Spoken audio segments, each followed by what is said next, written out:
যোৱাকালি দুপৰীয়া 1:30 বজাত মোৰ ভাইটি আব্দুল চুকুৰ চৌধুৰী ঘৰৰ পৰা এটা গেঞ্জি আৰু এখন লুংগি পিন্ধি ওলাই যায়। ইয়াৰ পিছত আমি 3:30টাৰ পৰা বিচাৰ খোজাৰ আৰম্ভ কৰি ৰাতি 9টা বজাত তাক নিশাৰে মুখ আমি স্কুলত ফাঁচি লগা অৱস্থাত উদ্ধাৰ কৰোঁ।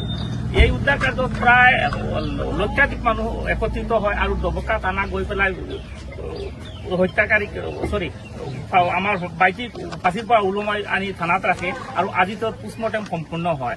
এতিয়া আমাৰ এটা দাবী যে মোৰ ভাইটিয়ে এই কেইদিনত অকল পইচাৰ কাৰণে মানে লালবাৰীত তেওঁ প্ৰায় আনোৱাৰ হুছেইন আৰু আবিদ হুছেইনৰ ঘৰত প্ৰায় কেইবা লক্ষ টকা দিকৰ মাটি ফিৰাপ কৰিছে। তাৰ মাজত তেওঁলোকৰ এতিয়া আমাৰ হিচাপত আৰু বেছি পইচা, কিন্তু কাগজ পাতি চাই আমি দেখিলো যে এতিয়াও 7.5 লাখ টকা তেওঁৰ বাকী আছে। কিন্তু তেওঁৰ চাৰ্ট আৰু মেছেজবিলাক আমি পঢ়ি শুনি এইখিনি কথা আমি স্পষ্ট হৈছো যে মোৰ ভাইটি আব্দুল চুকুৰ চৌধুৰীয়ে প্ৰত্যেক দিন আবিদ হুছেইন আৰু আনোৱাৰ হুছেইনক অকল ৰিকুৱেষ্ট হাতে ভৰিয়ে ধৰি খালি পইচাখিনি দিয়াৰ বাবে বহু চেষ্টা কৰিছে।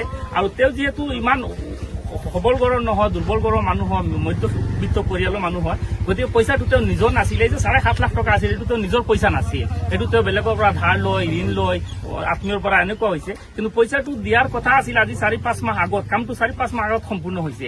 কিন্তু বৰ্তমানে মানুহে ইমান প্ৰেছাৰ দি আছে তাক পইচা উভতাই দিয়াৰ কাৰণে। এতিয়া তেওঁ যেতিয়া তেওঁলোকক কোৱা কথাখিনি তেওঁলোকে ইমান গুৰুত্ব নিদিয়ে। তেওঁ যদি 20টা মেছেজ দিয়ে তেওঁলোকে এটাও ৰিপ্লাই, কেতিয়াবা এটা ৰিপ্লাই দিয়ে, হ'ব দি আছো, অকে এতিয়া ঘৰত নাই, ব্যস্ত আছো, পিছত কথা পাতিব, আৰু পইচাখিনি পোৱাৰ কাৰণে ইমান হুলস্থুল কৰিব লাগে নেকি, এনেকুৱা কৈছে। আৰু মোৰ ভাইটিৰ এটা মেছেজ আমি আজি তেওঁৰ হোৱাটছএপত পালো, ইয়াত লিখা আছে, বাই আমি ফাৰ্ষ্ট টাইম খাৰবাৰও লাগছিলাম, এবার আমারে তোরা মায়া করো না, ওইলে তাকদার জ্বালায় সুসাইড করা লাগতে পারে, ফ্যামিলি মেনটেন আমি করি, আমি ব্যান্ড হইলে ফ্যামিলি বরবাদ হয়ে যাইব, বাই তোমার তান গেছে তো পয়সার সাগর আছে, আমার লগে ইটা খড্ডা কিতার লাগে। এইটো মেছেজ কাক কৰিছিলে? এইটো মেছেজ আবিদ হুছেইনক কৰিছিলে, আৰু এইটো মেছেজ কৰিছিলে মে মাহৰ 18 তাৰিখে।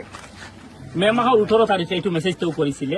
ইয়াৰ পৰা এটা কথা স্পষ্ট হয় যে মোৰ ভাইটি যে সুসাইড কেছ যিটো হয় এইটো অকল পইচাৰ কাৰণে কৰিছে তেওঁ। আৰু তেওঁৰ সুসাইড নোটত এইখিনি কথা উল্লেখ কৰিছে যে মোৰ জীৱনটো শেষ হৈ গ'ল। এতিয়া জীৱনটো শেষ হোৱা মানে ইয়াত যে তেওঁ বহুত কিবা কিবি এইটো নহয়, তেওঁ মানে হাতত যিমান পইচা পাতি আছিল মানুহৰ পৰা ধাৰ লৈ যিখিনি পইচা তেওঁলোকৰ কামত লগাইছিল, এই পইচাখিনিৰ কাৰণে তেওঁ বাৰ বাৰ তেওঁলোকক শুনিবলৈ পোৱা মতে আজি পষ্টমৰ্টেমৰ সময়ত বোলে আপোনাৰ ভাতৃৰ পকেটৰ পৰা সুইচাইড নোট এটা পাইছে। সুইচাইড নোট এখন পাইছে, ইয়াত অকলে পইচাৰ কথাই উল্লেখ আছে। এইটো আমি এজাহাৰত দি দিছো আৰু এজাহাৰ কৰিছো। এতিয়া আমি বাৰ চাইছো যে তেওঁলোকে আহি আমাৰ পইচা পাতি নালাগে, যদি আমাৰ পৰিয়ালত গৈ আমাৰ পৰিয়ালৰ লগত অন্তত পক্ষে অলপ সময় বহি যদি কথা এটা পাতিলে, পইচা দি হওক নিদি হওক, আনোৱাৰ দি দিয়া, ইয়াত বাৰু কি